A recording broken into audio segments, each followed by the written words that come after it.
शायद रात का तीसरा पहर था। जंगल के किनारे बने सालों पहले बंद हो चुके शमशान भूमि में आज कुछ हलचल हो रही थी। एक 22-23 साल की लड़की काले वस्त्र पहने एक पैर पर खड़े होकर अपने कमर तक फैले घने काले बालों को खोलकर कुछ मंत्र पढ़ रही थी, जो तंत्र के हर अध्याय में वर्जित है। आसपास के घने जंगलों से आती जंगली जानवरों की आवाजें, रात में बढ़ती हाड़ कपाती ठंड और शरीर पर रेंग रहे कीड़े मकोड़े उसकी साधना को तोड़ने में असफल नजर आ रहे थे। आज उसकी साधना का 11वां दिन था। ओम भक्षाण्य नमः, ओम शत्रु नशाय नमः। आखिरी बार उसके मुंह से निकले उस मंत्र के साथ ही अचानक शमशान भूमि में धूल की जोरदार आंधी चलने लगती है। भूमि पर रखा उसका तंत्र का सामान उड़कर दूर जा गिरा था और सामने रखी मानव खोपड़ी आकर उसके सर से टकरा गई थी। एकाएक काली परछाई नजर आती है, जो आकर उस लड़की के बाल पकड़कर उसे घसीटते हुए उठाकर दूर पटक देती है। अभी भी समय है, लौट जा। आगे सिर्फ और सिर्फ मृत्यु है। अपनी मौत को मत आमंत्रित कर, लौट जा। मैं लौटने के लिए नहीं आई हूँ। मैंने सोच लिया है, जो भी कर रही हूँ सोच समझ कर रही हूँ। कुछ पाने के लिए कुर्बानी देनी ही होती है और मैं खुद की कुर्बानी के लिए तैयार हूँ। लड़की के मुंह से इतना सुनते ही लड़की के शरीर से खून बहने लगता है। उसके हाथ और पैर देखकर लगता था कोई उन्हें बुरी तरह मरोड़ रहा है। दर्द को सहन करते हुए वो अभी भी मंत्र पढ़ती जा रही थी। कुछ देर बाद उसके सामने एक डरावनी स्त्री प्रकट होती है। जानती है ना तूने क्या किया है? भाक्षणी हूं मैं। जिसके नाम से तूने ये तंत्र किया है उसकी मौत अब निश्चित है। तेरे दुश्मन के साथ साथ मृत्यु तेरी भी निश्चित होगी। तुझे स्वीकार है? स्वीकार है।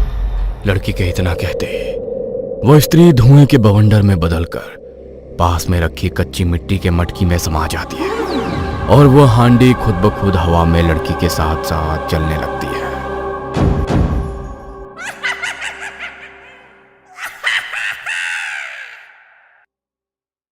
घड़ी की सुइयां रात के 12 बजने का संकेत कर रही थी। मिट्टी के दियों की मध्यम रोशनी से जगमगाते कमरे में लाल फूलों से सजे बिस्तर पर बैठी पूर्वी की आंखें अब नींद से बंद होने लगी थी। एकाएक पूर्वी की आंख बंद हुई और उसे महसूस हुआ किसी ने उसका मुंह कसकर दबा दिया है। पूर्वी बुरी तरह छटपटा रही थी। तभी घबराकर उसकी नींद खुलती है। कमरे में बिल्कुल सन्नाटा नजर आ रहा था। उसका पति पूरब कमरे में कहीं नजर नहीं आ रहा था। उफ, ये सपना। कितना वक्त हो गया, ये पूरब अभी तक क्यों नहीं आया?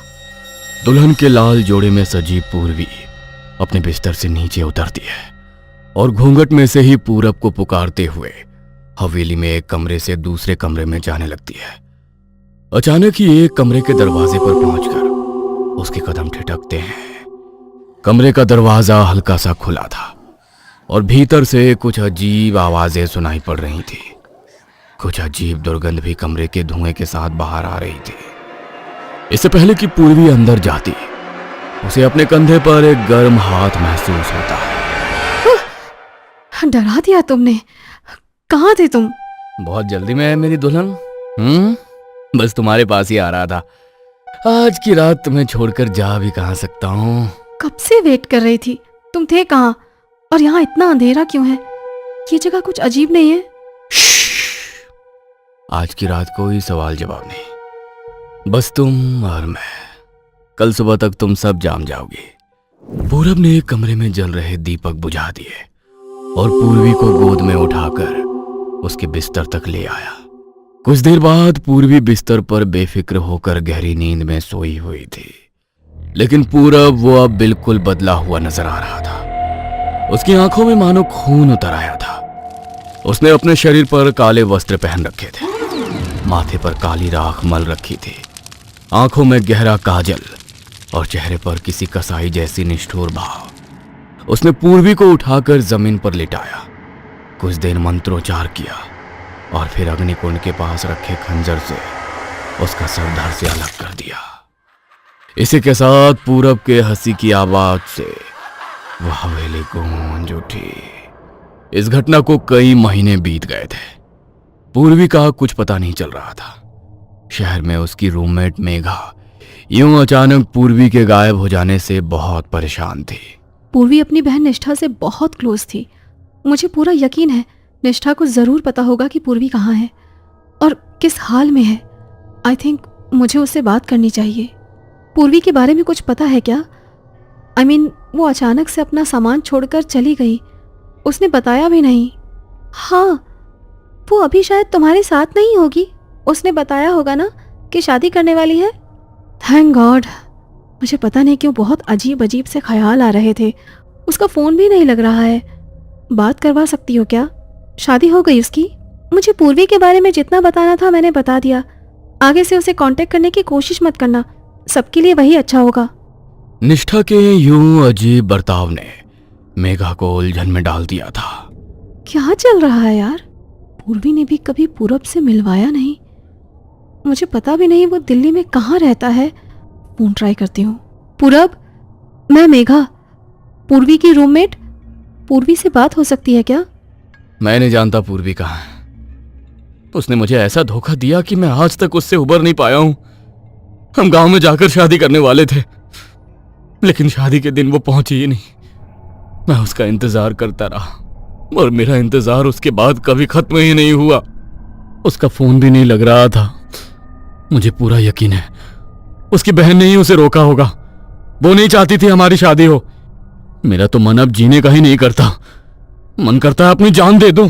तो क्या निष्ठा कुछ छुपा रही है? आखिर पूर्वी है कहाँ? कहीं उसके साथ कुछ अनहोनी तो नहीं हुई? मेघा कुछ समझ नहीं पा रही थी कि आखिर ये क्या पहेली है। ऐसा मत कहो। तुम अपनी जान क्यों दोगे? संभालो खुद को। तुम्हें भी लाइफ में आगे बढ़ना चाहिए। शायद उसने शादी कर ली है। मेघा और पूरब के बीच अब अक्सर बातें होने लगी थी। पूरब के टूटे दिल को संभालने के चक्कर में मेघा पूरब के नजदीक आ गई थी। मैं नहीं जानता था पूर्वी के अलावा किसी और लड़की के साथ ऐसे कभी खुलकर मुस्कुरा पाऊंगा।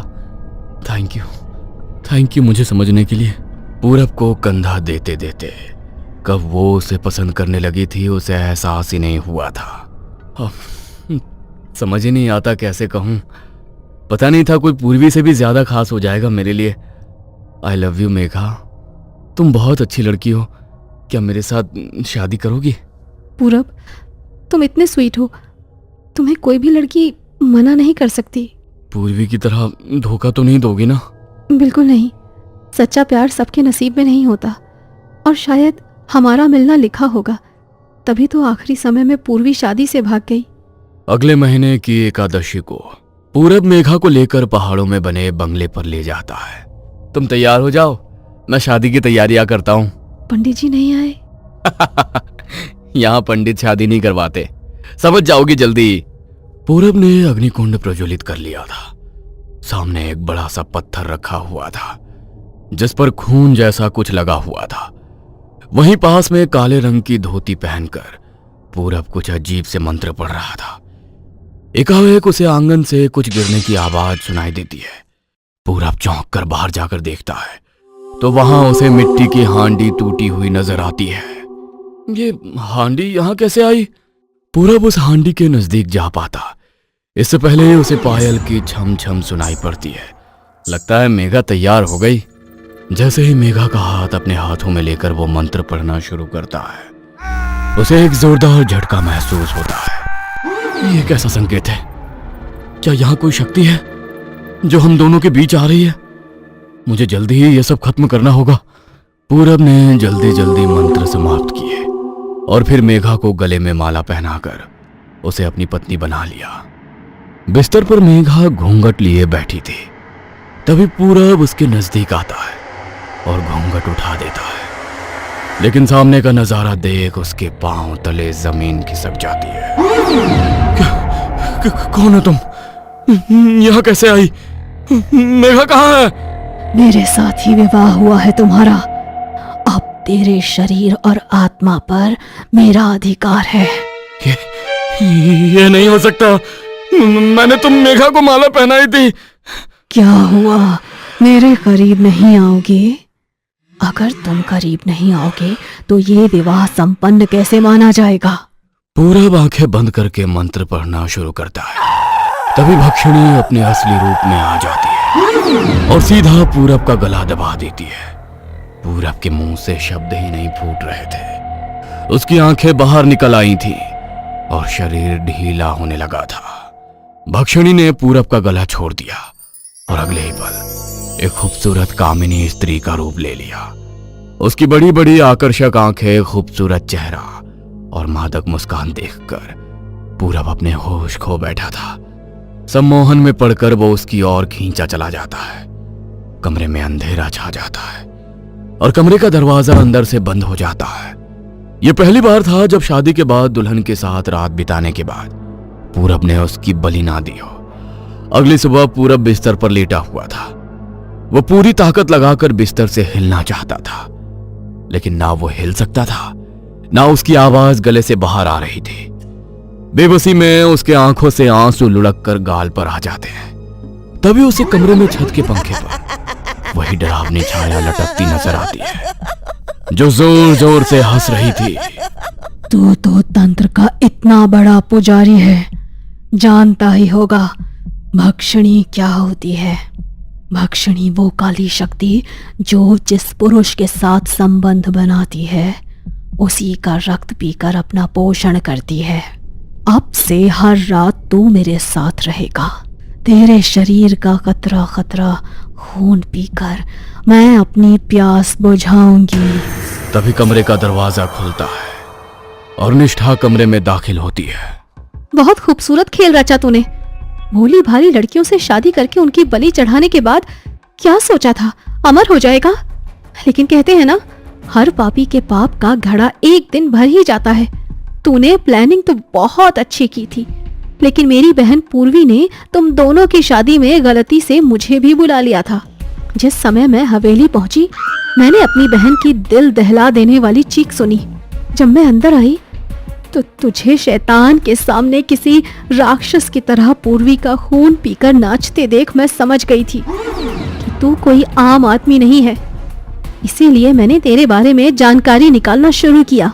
धीरे धीरे मुझे पता लगा कि तू पूर्वी से पहले भी 5 लड़कियों से इसी तरह शादी कर चुका है और अचानक से लड़कियां न जाने कहां गायब हो जाती हैं। मुझे अपनी बहन की मौत का बदला लेना था, इसीलिए मैंने ही मेघा को तेरे करीब आने के लिए मनाया और फिर वही हुआ जो मैं चाहती थी। कहते हुए अचानक निष्ठा के मुंह से खून आने लगा। नहीं, तुझे इतनी आसान मौत नहीं दूंगी मैं। अब मेरे सौदे का अगला चरण शुरू होता है। भक्षणी की भूख शांत करने के लिए मैं उसे अपने शरीर में आने का आवाहन करती हूँ। हे भक्षणी, इसे छोड़कर मेरे पास आओ।